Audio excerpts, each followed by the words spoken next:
আলহামদুলিল্লাহ ওয়াসসালাতু ওয়াসসালাম আলা রাসূলিল্লাহ ওয়া আলা আলিহি ওয়া সাহবিহি আজমাইন আম্মা বাদ আউযু বিল্লাহি মিনাশ শাইতানির রাজিম বিসমিল্লাহির রহমানির রহিম রাব্বি ইশরাহ লি সাদরি ওয়াইসির লি আমরি ওয়াহলুল উকদাতাম মিন লিসানি ইয়াফকাহু কাওলি। My dear brothers and my dear sisters, welcome all of you the Islamic briefings. Assalamu alaikum wa rahmatullahi wa barakatuh. The peace, mercy and blessings of Allah subhanahu wa ta'ala be on all of you. Today the topic is the Prophet Muhammad, peace be upon him, in the major Hindu scriptures. Hindu ধর্মে নবী মুহাম্মদ সাল্লাল্লাহু আলাইহি সাল্লাম সম্পর্কে ভবিষ্যৎবাণী। আমি আগে থেকেই বলছি না যে হিন্দু ধর্মের কল্কি অবতারই হচ্ছেন মুহাম্মদ সাল্লাল্লাহু আলাইহি সাল্লাম, তবে এই ভিডিওটি শেষ পর্যন্ত দেখে আপনি তারপর নিজেই জাস্টিফাই করবেন যে কল্কি অবতার এর যে ভবিষ্যৎবাণীগুলো করা হয়েছে হিন্দু ধর্মগ্রন্থে সেটা মুহাম্মদ সাল্লাল্লাহু আলাইহি সাল্লামই কিনা নাকি অন্য কেউ। এই ভিডিওতে হয়তো বিস্তারিত আলোচনা করতে পারবো না, কারণ হিন্দু ধর্মগ্রন্থে কল্কি অবতারের বিস্তর বর্ণনা রয়েছে। তবে প্রধান যে ভবিষ্যৎবাণীগুলো সেগুলো এখানে দলিল প্রমাণের ভিত্তিতে পেশ করব। আর যে ভবিষ্যৎবাণীগুলো নিয়ে কথা বলবো তা হচ্ছে কল্কি অবতারের নাম কি হবে, তার পিতার নাম কি হবে, তার মাতার নাম কি হবে, তার জন্মস্থান কোথায় হবে, তার জন্ম তারিখ কত হবে, তিনি বেশি দিন মায়ের দুধ পান করবেন না, তিনি ঘোড়ার পিঠে তরবারি হাতে যুদ্ধ করবেন, তার অনুসারীদের খতনা করা থাকবে, তার গা দিয়ে সুগন্ধি বের হবে, তার চেহারা হবে অতি উজ্জ্বল, তিনি হিজরত করবেন নিজের দেশ থেকে অন্য দেশে, তিনি ঊর্ধ্বাকাশে গমন করবেন অর্থাৎ লাইলাতুল মেরাজের কথা। এরপরে তার 4 জন সাহাবী থাকবে। আরও কয়েকটা বিশেষ বৈশিষ্ট্য সম্পর্কে এখানে বলবো, তাই সম্পূর্ণ লেকচারটি মনোযোগ দিয়ে শুনবেন। ভিডিও শেষ হলে আপনি নিজেই জাস্টিফাই করবেন যে এই ভবিষ্যৎবাণীগুলো আসলে কাকে করা হচ্ছে। হিন্দু ধর্মের কল্কি অবতারের যে বৈশিষ্ট্য উল্লেখ করা হয়েছে এ বিষয়ে ধর্মাচার্য অধ্যাপক ডক্টর বেদপ্রকাশ উপাধ্যায় তিনি তার বইয়ে লিখেছেন যে বেদ এবং পুরাণে উল্লিখিত কল্কি অবতার মুহাম্মদ সাল্লাল্লাহু আলাইহি সাল্লাম ছাড়া আর কেউ নন, কারণ ধর্মগ্রন্থ উল্লিখিত সকল গুণাবলী একমাত্র তার মধ্যেই পাওয়া যায়, আর কারোর মধ্যে একসঙ্গে সবগুলো বৈশিষ্ট্য পাওয়া যায় না। এবারে আসুন ভবিষ্যৎবাণীগুলো নিয়ে একটু আলোচনা করা যাক। প্রথমে যেটার কথা বলবো তা হচ্ছে কল্কি অবতারের নাম। বেদ এবং পুরাণে অসংখ্য জায়গায় কল্কি অবতারের যে নাম বলা হয়েছে সেটা হচ্ছে নারাশংসা। আপনারা অনেকে জানেন এই বিষয়টা। আর স্ক্রিনে আপনারা আমার হাতের এই বেদে নারাশংসা নামটা বিভিন্ন জায়গায় ব্যবহার করাটা দেখতেও পাচ্ছেন। আর আমি এর মধ্যে কয়েকটা রেফারেন্স বলছি। প্রথম যেটা আছে সেটা আছে ঋগ্বেদ খণ্ড নম্বর 1 সূক্ত নম্বর 18 ঋক নম্বর 9 বলা হয়েছে নারাশংসাং সুধৃষ্ট জামোপাসাং সাপ্রাশাস্থামাং। এরপরে আরও আছে, যদি আপনারা দেখতে চান দেখবেন ঋগ্বেদ খণ্ড নম্বর 1 সূক্ত নম্বর 18 ঋক নম্বর 9। এরপর আছে ঋগ্বেদ খণ্ড নম্বর 1 সূক্ত নম্বর 106 ঋক নম্বর 4। এরপর আছে ঋগ্বেদ খণ্ড নম্বর 2 সূক্ত নম্বর 3 ঋক নম্বর 2। এরপর আছে ঋগ্বেদ খণ্ড নম্বর 5 সূক্ত নম্বর 5 শ্লোক নম্বর 2। এরপর আছে ঋগ্বেদ খণ্ড নম্বর 1 সূক্ত নম্বর 13 ঋক নম্বর 3। এরপর আছে ঋগ্বেদ খণ্ড নম্বর 1 সূক্ত নম্বর 142 ঋক নম্বর 3। এরপর যজুর্বেদেও আছে যজুর্বেদ অধ্যায় 32 অনুচ্ছেদ 26। এরপর আছে যজুর্বেদ অধ্যায় 20 অনুচ্ছেদ 37। এরপর আছে যজুর্বেদ অধ্যায় 20 অনুচ্ছেদ 56। এরকম আরও অনেক জায়গায় নারাশংসা নামটি ব্যবহার করা হয়েছে। আর ডক্টর শ্রীবাস্তব তিনি বলেন যে নারাশংসা শব্দটি আসলে 2টা শব্দের মিশ্রণ। প্রথমে হচ্ছে নর আর আশংসা। নর শব্দের অর্থ হচ্ছে মানুষ, আর আশংসা মানে হচ্ছে যাকে প্রশংসা করা হয়, অর্থাৎ নারাশংসা শব্দের অর্থ হচ্ছে প্রশংসনীয়। প্রশংসনীয় শব্দটাকে যদি আরবিতে কনভার্ট করেন পাবেন মুহাম্মদ। মুহাম্মদ শব্দের অর্থ হচ্ছে প্রশংসনীয়, যদি সংস্কৃত করেন নারাশংসা। হিন্দু ধর্মের শতাব্দীর সংস্কারক শ্রী বালক ব্রহ্মচারী সামবেদের একটি শ্লোক বর্ণনা করে তিনি বলেন যে মদবর্তিতা দেবাকারান্তে প্রকৃতিত্বা বৃষানাং ভক্ষয়েত সদা মেতা চশ্রিতা। এর অর্থ হচ্ছে যে দেবের নামের শুরু হবে ম দিয়ে এবং শেষ হবে দ দিয়ে, তিনি গরুর মাংস ভক্ষণ করাকে সর্বকালের জন্য বৈধ ঘোষণা করবেন, তিনিই হবেন বেদ অনুযায়ী শেষ ঋষি বা কল্কি অবতার। উদ্ধৃতিটি উল্লেখ করে তিনি বলেন যে মুহাম্মদ নামের প্রথম অক্ষর ম এবং শেষ অক্ষর দ হয় তাকে মান্য করা আমাদের শাস্ত্রের নির্দেশ। আর তিনি গরু মাংসকে কিয়ামত পর্যন্ত খাওয়া বৈধ করেছেন, এটা বলেছেন শ্রী শ্রী বালক ব্রহ্মচারী। এরপরে আছে ঋগ্বেদ খণ্ড নম্বর 8 সূক্ত নম্বর 6 ঋক নম্বর 10-এ বলা হয়েছে আহমিদ্ধি প্রীতুষ্পুরী মৃধা মৃদস্য জাগ্রভ।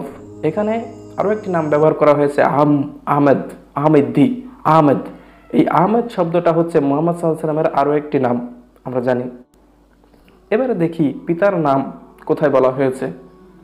পিতার নাম সম্পর্কে কয়েক জায়গায় বলা হয়েছে। তার মধ্যে প্রথমে আছে ভাগবত মহাপুরাণ স্কন্ধ নম্বর 1 অধ্যায় 3 শ্লোক নম্বর 25-এ যে জনিতা বিষ্ণু ইয়াস নামনা কল্কির জাগৎপতি। এখানে কল্কি অবতারের পিতার নাম বলা হয়েছে বিষ্ণু ইয়াস। শব্দটা অনেকটা বিষ্ণু যশের মতো, আসলে উচ্চারণ হবে বিষ্ণু ইয়াস। বিষ্ণু শব্দের অর্থ হচ্ছে পালনকর্তা, আর ইয়াস মানে হচ্ছে গোলাম, অর্থাৎ পালনকর্তার গোলাম। যদি আরবিতে কনভার্ট করেন তাহলে পাবেন আব্দুল্লাহ, আল্লাহর গোলাম, পালনকর্তার গোলাম, সংস্কৃতিতে বিষ্ণু ইয়াস। আর আমরা জানি নবীজি মুহাম্মদ সাল্লাল্লাহু আলাইহি ওয়াসাল্লামের পিতার নাম ছিল আব্দুল্লাহ। এ প্রসঙ্গে আরও বলা হয়েছে মহাভারতের বনপর্বে বলা হয়েছে কালক্রমে বিষ্ণু ইয়াস নামেতে ব্রাহ্মণ সম্ভল গ্রামেতে জন্ম লইবে তখন মহাবীর্য মহাবুদ্ধি কল্কিতার ঘরে জন্মিবে যথাকালে দেবকার্য তরে। অর্থাৎ সম্ভল গ্রামে এবং বিষ্ণু ইয়াসের ঘরে, বিষ্ণু ইয়াস নামের এক ব্রাহ্মণের ঘরে মহাবীর্য মহাবুদ্ধির অধিকারী কল্কি জন্মগ্রহণ করবে, আর যথা সময়ে দেব কার্য সম্পাদনের জন্য তিনি জন্মাবেন। আর এই সম্ভব এটা হচ্ছে তার জন্মস্থান। এই ব্যাপারে আমি একটু পরে আসছি। এবারে আসি কল্কি অবতারের জন্মস্থান এবং মাতার নাম।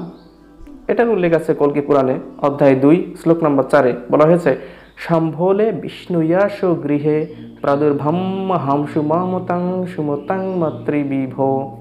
এখানে প্রথমে সম্ভলে সম্ভল অর্থ হচ্ছে একটি সংরক্ষিত এলাকা, শান্তির স্থান। শান্তির স্থান শব্দটিকে যদি আরবিতে বলেন তাহলে পাওয়া যাবে দারুল আমান বা বালাদুল আমিন। এই দুইটাই হচ্ছে মক্কা শরীফের অন্য দুইটি নাম। এখানে সম্ভল বলতে বোঝানো হচ্ছে সম্ভল শান্তির স্থান, আরবিতে বললে দারুল আমান বা বালাদুল আমিন অর্থাৎ মক্কা, অর্থাৎ তিনি মক্কায় জন্মগ্রহণ করবেন। অথবা সম্ভল বলা হয় এমন একটি স্থানকে যেটা নিজের প্রতি অন্যকে আকৃষ্ট করে রাখে। এখানেও স্পষ্ট যে মক্কা শরীফে বাইতুল্লাহ থাকার কারণে সারা পৃথিবীর মানুষকে তার দিকে আকৃষ্ট করে রেখেছে। আর অধ্যাপক ডক্টর বেদপ্রকাশ উপাধ্যায় তিনি বলেছেন যে পৌরাণিক বা হিন্দু শাস্ত্র মতে পৃথিবীকে 7টি দ্বীপে বিভক্ত করা হয়েছে। তার মধ্যে একটি দ্বীপ হচ্ছে সম্বল দ্বীপ, আর সম্বল দ্বীপের অবস্থান আরব এবং এশিয়ার মাইনারে। আর মুহাম্মদ সাল্লাল্লাহু আলাইহি ওয়াসাল্লাম ঠিক ওইখানে জন্মগ্রহণ করেছেন। এরপরে কল্কি অবতারের জন্মস্থান সম্পর্কে আরও এক জায়গায় বলা হয়েছে ভাগবত মহাপুরাণ স্কন্ধ নম্বর 12 অধ্যায় 2 শ্লোক নম্বর 18-তে বলা হয়েছে যে সম্বল গ্রামমুখস্য ব্রাহ্মণস্য মহাত্তান ভবনে বিষ্ণু ইয়াস কল্কির প্রাদুর্ভবিষ্যতি। অর্থাৎ সম্বল গ্রামের বিষ্ণু ইয়াস নামের এক ব্রাহ্মণের ঘরে কল্কি জন্মগ্রহণ করবেন। আর কল্কি পুরাণ অধ্যায় 2 শ্লোক নম্বর 4-এ যেটার কথা আমরা বলছিলাম তার পরের অংশ বলছে হামসু মামতাং সুমতাং মাতৃবিভ। অর্থাৎ সুমতির মাতৃগর্ভে জন্মগ্রহণ করবেন তিনি। এখানে সুমতি একটি সংস্কৃত শব্দ যার অর্থ হচ্ছে শান্তি। আর এই শান্তি শব্দটাকে যদি আরবিতে কনভার্ট করেন পাবেন আমিনা।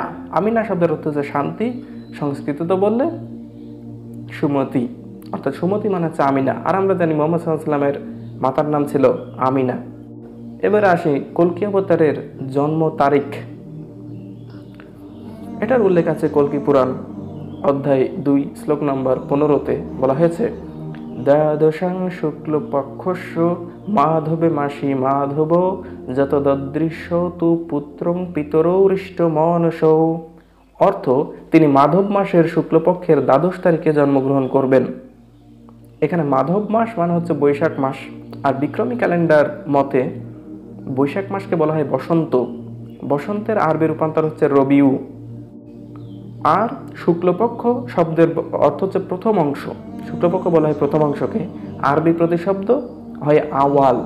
এবার এটাকে একত্রিত করলে পাবেন রবিউল আওয়াল। দ্বাদশ তারিখ মানে হচ্ছে 12 তারিখ, তার মানে পুরোটা যদি দেখেন তাহলে দেখবেন 12ই রবিউল আওয়াল দ্বাদশাং শুক্ল পক্ষস্য মাধবে মাসি, 12ই রবিউল আওয়াল। আর আমরা জানি যে প্রসিদ্ধ মত অনুযায়ী সর্বশেষ এবং চূড়ান্ত নবী মুহাম্মদ সাল্লাল্লাহু আলাইহি ওয়াসাল্লাম জন্মগ্রহণ করেছিলেন 12ই রবিউল আওয়াল তারিখে। কি অলৌকিক মিল একবার ভাবতে পারেন। এরপরের শ্লোকটিতে বলা হচ্ছে যত দদৃশ্যত পুত্রং পিতরৌ হৃষ্ট মনসৌ। তার অর্থ হচ্ছে তার জন্মে তার মাতা এবং তার দাদা অতিশয় আনন্দিত হইবেন। এখানে লক্ষণীয় যে কল্কি অবতারের জন্মগ্রহণের সময় তার পিতা খুশি হবেন বা হৃষ্ট হইবেন এমন কোনো কথার উল্লেখ নেই, অর্থাৎ তার পিতা তখন পৃথিবীতে থাকবেন না। আর আমরা জানি মুহাম্মদ সাল্লাল্লাহু আলাইহি ওয়াসাল্লাম যখন পৃথিবীতে জন্মগ্রহণ করেন তখন তার পিতা আব্দুল্লাহ পৃথিবীতে ছিলেন না, মারা গিয়েছিলেন। আর তার জন্মের সময় তার মাতা আমিনা এবং তার দাদা আব্দুল মুতাল্লিব খুবই আনন্দিত হয়েছিলেন, খুব হৃষ্ট হয়েছিলেন। কি সুন্দর মিল একবার ভাবতে পারেন। এরপরেও কি বলবেন যে কল্কি অবতার মুহাম্মদ সাল্লাল্লাহু আলাইহি ওয়াসাল্লাম না অন্য কেউ? যাই হোক, আরও অনেক ভবিষ্যৎবাণী আছে, বলছি ধৈর্য সহকারে দেখুন। এবারে আসি, তিনি বেশি দিন তার মায়ের দুধ পান করবেন না। এটার উল্লেখ আছে সামবেদে। সামবেদের মহানামনি আর্চিক উত্তর আর্চিকের অধ্যায় 7 শ্লোক নম্বর 63-তে বলা হয়েছে চিত্র ইচ্ছে ত্রস্ত রুনাম্য বক্ষথ নজমাতরা বম্বেনি ধাতব, অর্থাৎ শিশুটি হবে বড়ই বিচিত্র, তিনি তার মায়ের দুধ পান করবেন না বেশি দিন। আর আমরা জানি মুহাম্মদ সাল্লাল্লাহু আলাইহি ওয়াসাল্লাম তার জন্মগ্রহণের মাত্র 4 দিন মায়ের দুধ পান করেছিলেন, অতঃপর হালিমা তাকে দুধ পান করান। আর এ কারণেই নবীজির দুধমাতা বলা হয় তাকে। আল্লাহ তাকে শান্তিতে রাখুন। এরপরে শ্রীমদ্ ভগবত মহাপুরাণের 12 নম্বর স্কন্ধের অধ্যায় 2 মন্ত্র নাম্বার 19, 20 এবং 21-এ কল্কি অবতারের আরও কয়েকটি বিশেষ বৈশিষ্ট্যের কথা উল্লেখ করা হয়েছে। তার মধ্যে সবগুলোই ম্যাক্সিমাম মুহাম্মদ সাল্লাল্লাহু আলাইহি ওয়াসাল্লামের সাথে মিলে যায়। 19 নম্বর মন্ত্র বলছে যে অশ্ব মাগুরুহচ্চ দেবদত্তং জগৎপতি অসিনা সাধু দমনষ্টৈশ্বর্য গুণান্বিত। তিনি হবেন অশ্বারোহী, ঘোড়ার পিঠে চড়বেন আর তরবারি হাতে পরিচিত দুষ্টদের দমন করবেন। আর আমরা জানি মুহাম্মদ সাল্লাল্লাহু আলাইহি ওয়াসাল্লাম তিনি ঘোড়ার পিঠে যুদ্ধ করেছেন, তরবারি হাতে যুদ্ধ করেছেন। এটাই হচ্ছে সব থেকে বড় প্রমাণ যে কল্কি অবতার এই পৃথিবীতে এসে গেছেন। কারণ ভবিষ্যতে যে যুগ সেখানে সম্পূর্ণ একটা হচ্ছে পারমাণবিক যুগ, অনেক উন্নত অস্ত্রের যুগ। ভবিষ্যতে কোনো অবতার এসে ঘোড়ার পিঠে যুদ্ধ করবেন না বা ঘোড়ার পিঠে চড়ে দুষ্টের দমন করবেন না, কারণ পারমাণবিক যুগ, সেখানে কেউ ঘোড়ার পিঠে উঠে চড়ে যুদ্ধ করতে আসবেন না। এটা খুবই স্পষ্ট যে কল্কি অবতার এই পৃথিবীতে এসে গেছেন 1400 বছর আগে। এরপরের অনুচ্ছেদ বলছে নৃপ লিঙ্গোচ্ছদ দস্যুন কোটিশ নিহস্যপি, অর্থাৎ তার অনুসারীদের লিঙ্গের অগ্রভাগ কর্তন করা থাকবে, তার মানে তাদের খতনা করা থাকবে। কার অনুসারীদের খতনা করা থাকে? এরপরে বলা হয়েছে অথ তেষাং ভবিষ্যন্তি মনাংসি বিদাগানি বই, তার শরীর থেকে সুগন্ধি বের হবে। আর আমরা জানি মুহাম্মদ সাল্লাল্লাহু আলাইহি ওয়াসাল্লামের গা থেকে এক ধরনের সুগন্ধ বের হইতো, এটা আমরা জানি। এরপরের অনুচ্ছেদে বলা হয়েছে পৌরজন পদানাং বই হতেশ খিলছি দস্যুজ্জু, অর্থাৎ দস্যু দমনের কাজ সম্পন্ন হলে গ্রামে গঞ্জে নিবাসকারীরা দলে দলে তার ধর্মে দীক্ষিত হবে। আর আমরা জানি মক্কা বিজয়ের পরে সবাই দলে দলে ইসলাম ধর্মে দীক্ষিত হয়েছিল। তাই দেখতেই পাচ্ছি এই সকল গুণের অধিকারী ছিলেন মুহাম্মদ সাল্লাল্লাহু আলাইহি ওয়াসাল্লাম। এরপরে বলা হয়েছে তিনি সুমিষ্ট ভাষী হবেন। এটার উল্লেখ আছে ঋগ্বেদ খণ্ড নম্বর 1 সূক্ত নম্বর 13, ঋক নম্বর 3। বলা হয়েছে নারসাং সমিহ প্রিয় ইসমিন্নজ্ঞ উপজিহ্বয়ে মধু জিহ্বত হবিষ্কৃতকম, অর্থাৎ তিনি হবেন মধুজিহ্ব, মানে তার মুখের কথা হবে খুব মিষ্টি। এটাও নবীজি মুহাম্মদ সাল্লাল্লাহু আলাইহি ওয়াসাল্লামের সাথে মিলে যায়।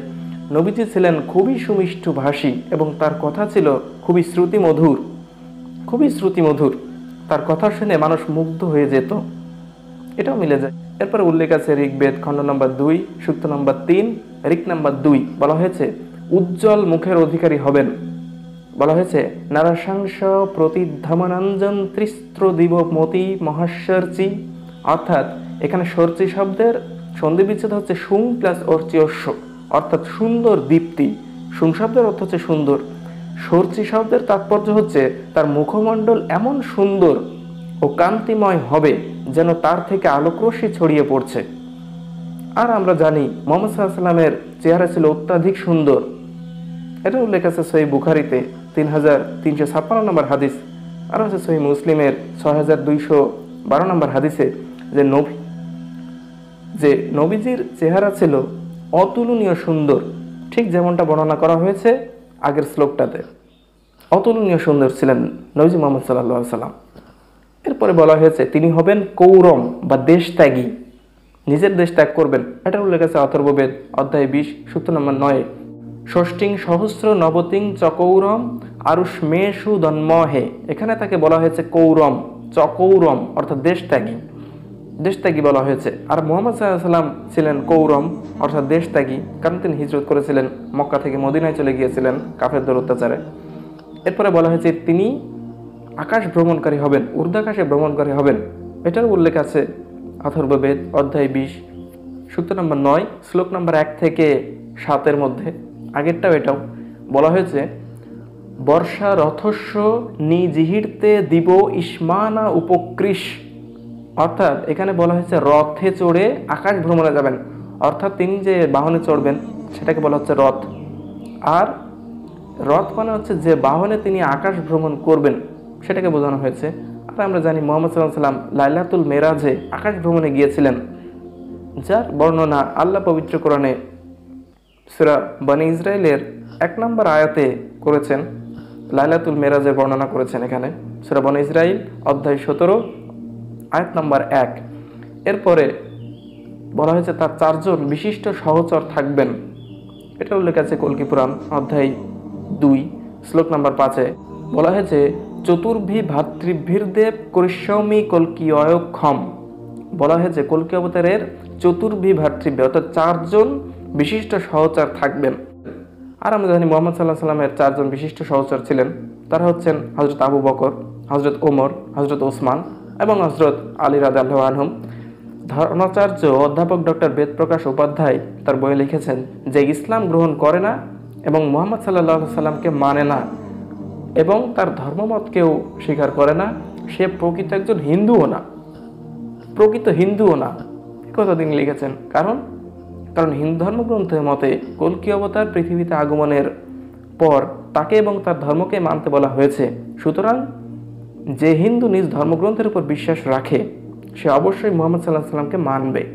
যদি তাকে মানা ব্যতীত মৃত্যুবরণ করে তাহলে নরকের আগুনে তাকে জ্বলতে হবে, স্রষ্টার নিদর্শন থেকে সে বঞ্চিত হবে, তার ক্রোধের শিকার হবে। এ কথা আমি বলছি না, ধর্মাচার্য অধ্যাপক ডক্টর বেদপ্রকাশ উপাধ্যায় তার বইয়ে এই কথা লিখেছেন। আর এখন আপনি নিজেই জাস্টিফাই করেন যে এই ভবিষ্যৎবাণীগুলো মুহাম্মদ সাল্লাল্লাহু আলাইহি ওয়াসাল্লাম বাদে অন্য কাকে করা হচ্ছে। আর যদি মনে হয় যে ভিডিওটি একটি প্রয়োজনীয় ভিডিও, সবার কাছে শেয়ার করা প্রয়োজন, তাহলে এখনই শেয়ার করুন আপনার সমস্ত বন্ধুদের কাছে। আল্লাহ সবাইকে শান্তিতে রাখুন। আজকের মতো এ পর্যন্তই। আসসালামু আলাইকুম ওয়া রাহমাতুল্লাহি ওয়া বারাকাতুহু।